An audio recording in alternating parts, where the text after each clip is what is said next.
ताजमहल की सुरक्षा बढ़ा दी गई है, यानी आगरा तक यहां पर आशंका है, इसलिए सुरक्षा बढ़ाई गई है। ताजमहल की सुरक्षा बढ़ाई गई है। बहुत बड़ी खबर आती हुई, ताजमहल की सुरक्षा बढ़ाई गई है। ये एसओपी है या इसके अलावा कुछ स्पेशल है, हम इस पर जानकारी जुटाने की कोशिश कर रहे हैं, लेकिन आगरा में ताजमहल की सुरक्षा बढ़ाई गई है, ये जानकारी सामने आ रही है। क्योंकि अलग अलग राज्यों से खबरें आ रही हैं कि पुलिस कर्मियों की छुट्टियां रद्द कर दी गई हैं, इमरजेंसी सर्विसेज की सारी छुट्टियां रद्द कर दी गई हैं, लेकिन अब आगरा में ताजमहल की सुरक्षा बढ़ाए जाने की खबर है।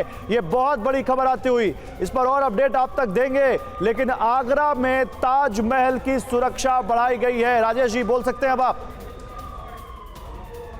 तो जैसे मैंने कहा कि ये जो सारे ड्रोन्स के अटैक जिस तरह से फैल रहे हैं, डेफिनेटली हमारी एयर डिफेंस को स्ट्रेच करने की कोशिश है, लेकिन हमारी जो एयर डिफेंसेस हैं वो बहुत सक्षम हैं और उनका जवाब दे रही हैं। तो इसका प्रूफ यही है कि अभी तक ग्राउंड पे कोई डैमेज नहीं हुआ। जितना भी उन्होंने करने की कोशिश की है, सब उनकी कोशिशें नाकाम हुई हैं। और जो दो JF-17 जिसकी हम बात कर रहे थे इससे पहले कि उन्होंने एक्सेप्ट कर लिया है, मेरे ख्याल में एक F-16 की भी खबर आ रही है कि वो शायद डाउन हो चुका है, लेकिन उन्होंने अभी तक एक्सेप्ट नहीं किया है।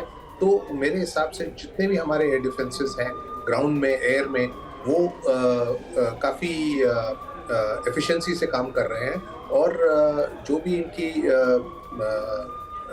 प्लानिंग है मेरे ख्याल में बिल्कुल बिल्कुल बिल्कुल। लेकिन जनरल माथुर, ताजमहल की सुरक्षा बढ़ाई गई है, ये स्टैंडर्ड प्रोटोकॉल ऐसे समय में जब टेंशन बहुत ज्यादा हो तो ये मान सकते हैं कि ये स्टैंडर्ड प्रोटोकॉल है या आपको कुछ इसमें दिखता है? लेकिन इस बीच एक और बड़ी खबर आ रही है, वो बता दें फिर आपके पास आते हैं। एक अच्छा, कुछ देर पहले का बयान सुना रहे हैं हम आपको।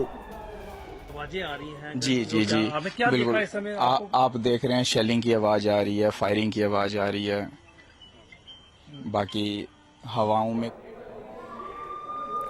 तो देखिए, कुछ देर पहले के चश्मदीद के बयान के मुताबिक पहले आवाजें आ रही थी उनको, लेकिन जनरल माथुर, ताजमहल की सुरक्षा बढ़ाई गई। What's your take sir? Normal protocol, क्योंकि क्या होता है कि ये इतिहास से हमने सीखा हुआ है और वो जब भी हमला इस प्रकार के हालात पैदा होते हैं तो Taj Mahal is a registered target. तो मुझे लगता है कि इसमें कोई ज़्यादा देखने की आवश्यकता नहीं है। उसको नॉर्मल प्रोटोकॉल के तहत इसकी सुरक्षा बढ़ाई जा रही है और ये न केवल ताजमहल की है, और भी कई वल्नरेबल एरियाज, वल्नरेबल पॉइंट्स होते हैं जो कि पहले से डिसाइडेड होते हैं, रैकेड होते हैं, और उनकी सुरक्षा जैसे ही इस प्रकार की हालात बनती हैं बढ़ा दी जाती है और उसकी रिहर्सल्स किए हुए हैं। तो ये आप मान लें गौरव कि ये नॉर्मल प्रोटोकॉल है और ये न केवल ताजमहल पे है, ये पूरे देश में हर जगह इस प्रकार का प्रोटोकॉल फॉलो किया जा रहा होगा।